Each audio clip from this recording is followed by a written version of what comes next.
সাত সকালে আবারও বড়সড় দুর্ঘটনায় গুরুতর আহত 5। ঘটনাটি ঘটেছে মালবাজার শহরের ফায়ার ব্রিগেডের সামনে। জানা যায় ওদলাবাড়ির 5 বাসিন্দা রবিবার ভোরে বীরপাড়া থেকে ওদলাবাড়ি ফিরছিলেন। সেই সময় মালবাজার শহর ঢুকতেই ফায়ার ব্রিগেডের সামনে টায়ারের ডিভাইডারে সজোরে ধাক্কা মারে সেই গাড়িটি। দুরন্ত গতিতে থাকা সেই গাড়ির টায়ারে ধাক্কা মারার ফলে নিয়ন্ত্রণ হারিয়ে ফেলে এবং সোজা গিয়ে রাস্তার পাশে দাঁড়িয়ে থাকা বাসের গায়ে আবারও ধাক্কা মারে। দুর্ঘটনায় ছোট গাড়িটি দুমড়ে মুচড়ে যায়। গাড়ির ভেতরে থাকা সেই 5 জন গুরুতর জখম হন, যাদের মধ্যে চালকের আঘাত সবচেয়ে গুরুতর।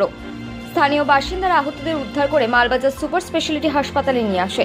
সেখানে তাদের প্রত্যেকের অবস্থায় আশঙ্কাজনক হওয়ায় তাদের শিলিগুড়িতে রেফার করে দেওয়া হয়েছে। জানা গেছে এই দুর্ঘটনায় ছোট গাড়িতে থাকা 5 জন প্রত্যেকেই ওদলাবাড়ির বাসিন্দা।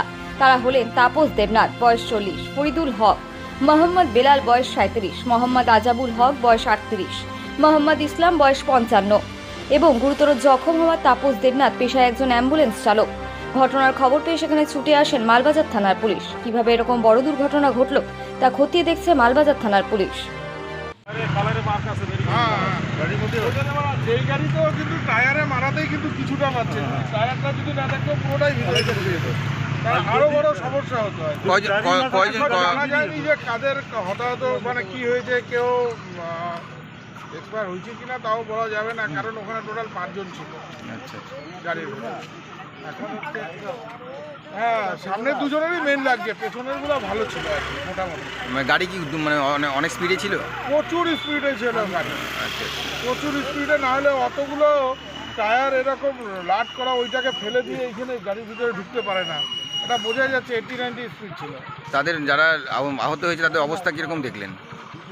অবস্থা বলতে তো তাদেরকে তো সঙ্গে সঙ্গে তো নিয়ে যাওয়া হলো, সেন্সলেস ছিল। প্রত্যেকেই আহত? হ্যাঁ, মোটামুটি প্রত্যেকেই আহত হয়েছে। পেছনে যারা তো তারা সিকিউর ছিল। আচ্ছা, তারপরে ভেতরের গুলো নিয়ে যাওয়ার পরে এখন হাসপাতালে এখন দেখলেই বোঝা যাচ্ছে, কারণ টায়ারিংটা তো মোটামুটি ড্রাইভারের বুকের কাছেই চলে আসে, সুতরাং মনে হচ্ছে বুকের কাছে। যারা ছিল তারা প্রত্যেকেই ছেলে, মানে কোনো মহিলা ছিল কি ভেতরে? ভেতরে তো মহিলা ছিল না, সব পুরুষ ছিল। বৌদি এদিকে আসো। তিনজন পেছনে ছিল, ওরা ঠিকই ছিল, খালি একজনের একটু এটা হয়েছে। এই পাশে যে বসছিল ওর একটুখানি গাড়ি কন্ট্রোল করতে পারে, কিন্তু কি উঠে দাঁড়ায় আছে। আর ড্রাইভারটাকে যখন পরে ওদের 4 জনকে নিয়ে গেছে, পরে ড্রাইভারকে সবাই মিলে বের করছে, বের করে এখানে বসায় রাখছে। ড্রাইভারের একটা হাত ভালোই আছে, একটা হাতে মাংসগুলো এরকম আছে না, ঠিক আছে, নাকটাই একদম কথা বলতেছিল। ড্রাইভার কথা কটার দিকের ঘটনা এটা? ড্রাইভারটা বেশি মানে তাও মানে লাগছে ভালোই, কিন্তু খালি মাংসগুলো। কটার দিকের ঘটনা এটা? এটা 6:30।